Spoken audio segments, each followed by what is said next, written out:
Hello, this is Harry. Um, I want to kind of warn you. The title of this one is called "The End of Capitalism."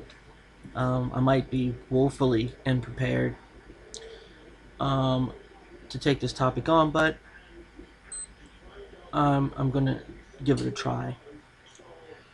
Um, for the last few years, I've become very interested in this idea of capitalism. Um, Maybe because I have a political science background, and I realized that a lot of people confuse democracy and capitalism as almost being synonymous. If you attack capitalism, then you must be a socialist because how could you believe in democracy? When they are in reality two completely different things. But the current crisis, um, with the stock markets and the bank bailouts and um, big auto and things of that nature, just keeps me coming back to the idea of capitalism. It's not a topic that African Americans talk about a lot, but it's a very important thing to consider. Um, I'll give a little bit of my background. I grew up basically poor black. Mom was on welfare for 18 years. I didn't really try very hard to get a job, so I'm definitely a product of the welfare state. Um, and one of the things that I remember, being on welfare is that welfare is pretty shameful. As a child, it's very embarrassing when, at least when I was a child, they had food stamps, so it was pretty obvious, when your friends had green dollar bills and yours came in brown and all these other crazy colors, and um, it was just ridiculous, and I felt shameful about something that really had nothing to do with me, but was really the fault of my parent. I grew up in a single parent household, led by my mother. And as I got older, I started to hear more and more about welfare recipients being a drag on the system and things of that nature. So it really impressed upon me a hard work ethic. I worked really hard at my jobs. Never late when I came. I worked from the time I got there to the time I left. Showed up early. I really embraced this ideal of hard work. I remember some of the Clinton uh, era where he got a lot of credit for welfare reform because these welfare recipients were dragging the system. Now, unfortunately, a lot of us African Americans know a little bit about the welfare system. Um, in order to be on the welfare system, I mean, you have to give up a lot of rights and freedoms. And rightfully so. I don't argue. I mean, if you need something from the government, you should expect that it's going to be you're going to be a less of a citizen. But what does this really have to do with capitalism? Well, now we're living in the era of big, gigantic bailouts, and it definitely upsets me because one of the tenets of capitalism is competition, and that you're going to have winners and losers, and winners deserve to win, losers deserve to lose, and that it's better for the system as a whole when we let this competition play out. And it's often expressed by individuals who are for the market, especially when they're on top. Um, and I look at these individuals. I mean, most of us are probably wage earners, and when our companies do bad, we don't get raises. Sometimes we get let go.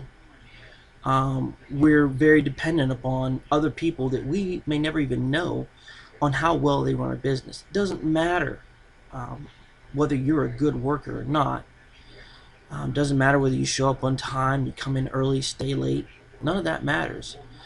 And you have to earn every dollar that you make. There's no bailout for us. And even with having a black man in the presidency, we're still working as though trickle-down economics worked.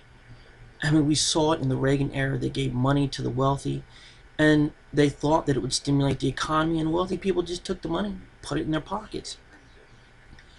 And yet, this country has all these prejudices against poor people and even working class people. But one thing that we know is that if you give them money, they don't have much of a savings. They're going to spend it. And if spending is how you stimulate the economy, then you wouldn't give money to wealthy people who are going to save it. They're going to wait for things to come around because they don't want to just spend money. They want a return on their investment. And if you look at blacks, poor blacks in particular, if you put money in those people's hands, I mean, they're going to spend it on big screen TVs. I mean, they're going to stimulate the economy. But, back to big business. Here you have individuals who have mismanaged their businesses. And they've basically failed. And we, as a nation, have bailed them out. That's no longer capitalism. They're still getting bonuses. I mean, when we work at our wage jobs, we don't get bonuses for doing crappy jobs, for doing crappy work. I mean, if we do poorly, then we know that we're threatened with the possibility of losing our job.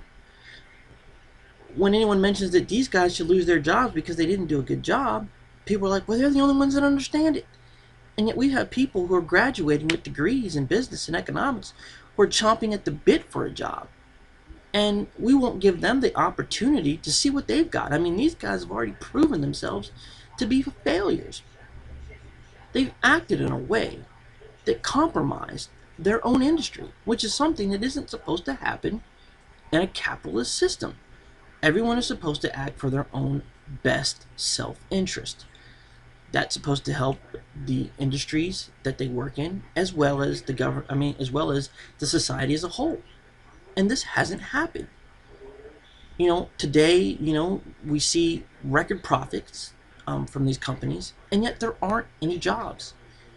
We may never return back to employment rates that we saw just before this crisis.